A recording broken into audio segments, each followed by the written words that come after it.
حضور غوث پاک شیخ عبد القادر جیلانی رحمۃ اللہ تعالی علیہ کے دھوبی والا واقعہ بیان کرنا درست ہے یا نہیں؟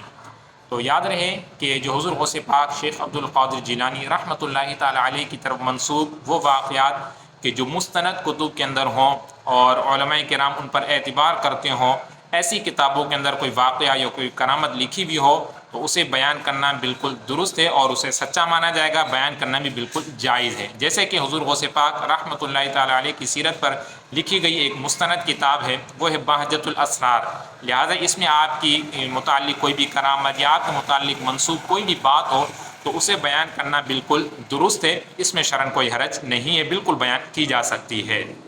باقی رہا غوث پاک رحمۃ اللہ تعالی علیہ کی طرف جو ان کے دھوبی والا جو واقعہ بیان کیا جاتا ہے، تو اس کے حوالے سے یہ ہے، علماء فرماتے ہیں کہ یہ بے اصل ہے اور کسی مستند کتاب کے اندر یہ واقعہ موجود نہیں ہے، لہٰذا اس واقعے کو بیان کرنا درست نہیں ہے، لہٰذا اس واقعے کو بیان نہیں کرنا چاہیے۔ دوسرا سوال ہے کہ احرام کی حالت میں گھڑی پہننا اور چشمہ لگانا یہ شرعاً جائز ہے یا نہیں؟ تو یاد رہے کہ احرام کی حالت میں اگر کسی شخص نے ہاتھ میں گھڑی پہنی یا چشمہ یعنی جو سن گلاسز ہیں یا کوئی بھی چشمہ نارمل حالت والا پہنا تو ایسی صورت میں کچھ بھی کفارہ یا دم لازم نہیں آئے گا۔ وجہ اس کی یہ ہے کہ گھڑی پہننا یا چشمہ جو سن گلاسز ہو یا نارمل چشمہ ہو یہ پہننا نہ احرام کے مکروہات میں سے ہیں نہ ممنوعات میں سے ہے، تو لہٰذا یعنی جو ممنوعات وہ کہلاتے ہیں کہ جن کاموں کو کرنا احرام کی حالت میں منع ہو، لہٰذا چشمہ پہننا گھڑی پہننا یہ احرام کی حالت میں منع نہیں ہے، لہٰذا بغیر کسی کراہت کے چشمہ بھی پہن سکتے ہیں اور گھڑی بھی احرام کی حالت میں پہنی جا سکتی ہے۔ تیسرا سوال ہے کہ تکبیرات انتقال کا صحیح اور سنت طریقہ کیا ہے؟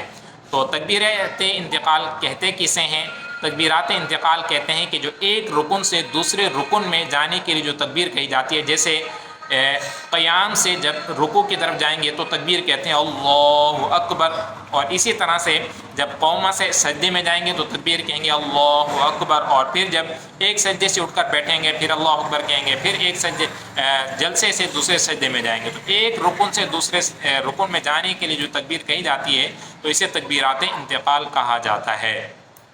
تو ان کے حوالے سے سنت یہ ہے کہ جیسے ہی ایک رکن سے اٹھنے لگیں یعنی اس رکن سے اٹھنا شروع کریں تو اس وقت آپ نے تکبیر شروع کرنی ہے، اور جیسے ہی جس رکن کی طرف جا رہے ہیں اس میں جیسے پہنچے تو ہماری تکبیر ختم ہو جائے۔ جیسے قیام میں تھے تو اب جیسے قرات مکمل ہو جائے اللہ اکبر کہتے ہوئے ہم نے اللہ یہ شروع کرنا ہے، جیسے رکوع میں پہنچے تو ہماری تکبیر ختم ہو جائے، یہ سنت اور درست طریقہ ہے۔ اسی طرح سے جب سمیع اللہ لمن حمدہ کہنا ہے تو اس میں بھی سنت یہ کہ جیسے اٹھنے لگیں سمیع اللہ کی سین شروع ہو سمیع اللہ، اور جیسے بالکل سیدھے کھڑے ہوں تو حمیدہ،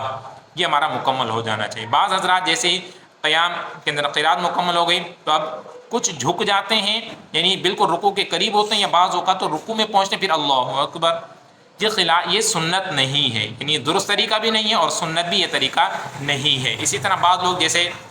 قومے سے اب سجدے کے اندر جائیں گے تو جب بالکل سجدے کے قریب ہو جاتے ہیں یا آدھا نیچے جھک چکے ہوتے ہیں پھر اس وقت تکبیر شروع کرتے ہیں، تو یہ بھی سنت نہیں ہے۔ سنت یہی ہے کہ جیسے آپ نے کھڑے تھے ربنا لک الحمد کہہ لیا تو اب یہیں سے اللہ اکبر شروع کرنا ہے، اور جیسے ہی سجدے میں پہنچے وہاں پر آپ نے تکبیر ختم کر دیں گے۔ تو خلاصہ کلام یہ ہے کہ ایک رکن سے جیسے ہی اگلے رکن کے لیے یعنی جانا شروع ہوں تو تکبیر شروع کرنی ہے، اور اگلے رکن میں پہنچیں تو ہماری تکبیر بھی ختم ہو جانی چاہیے۔